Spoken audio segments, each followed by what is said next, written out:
Good day, Tree Mugs here.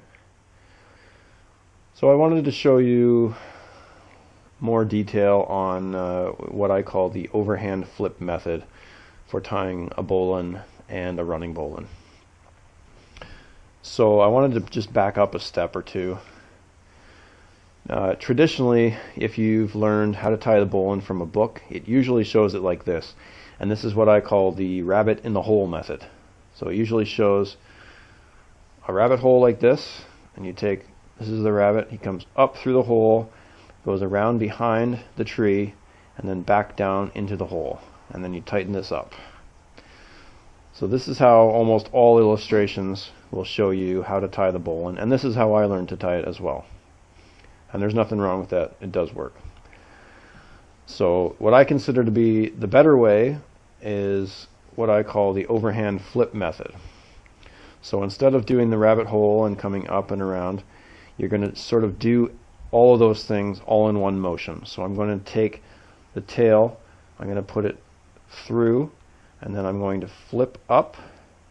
And now what I have my rabbit hole, my rabbit already up through the hole, all in one motion. And then I'm just going to take it around behind the tree and back down. So again, I'm just going to, so this rests on top, okay, and then I'm going to grab it and flip it up like this, and then behind and through. So that's the overhand flip method. Now, as a concept, this is the bowline.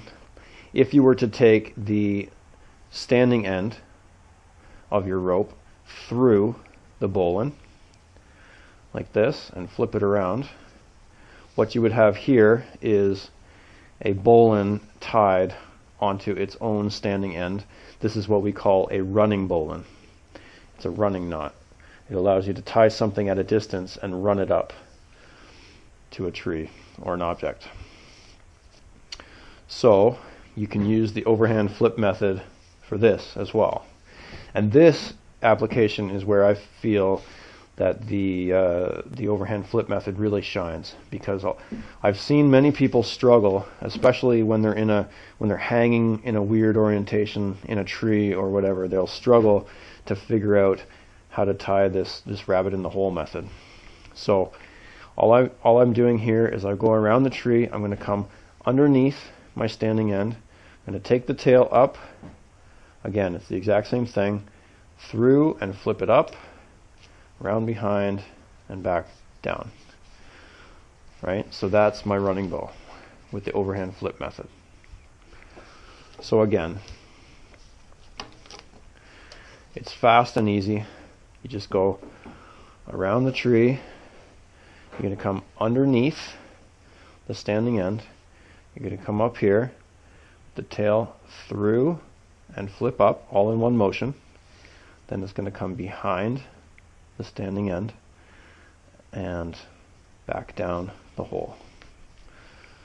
So that is the bowline and the running bowline with the overhand flip method.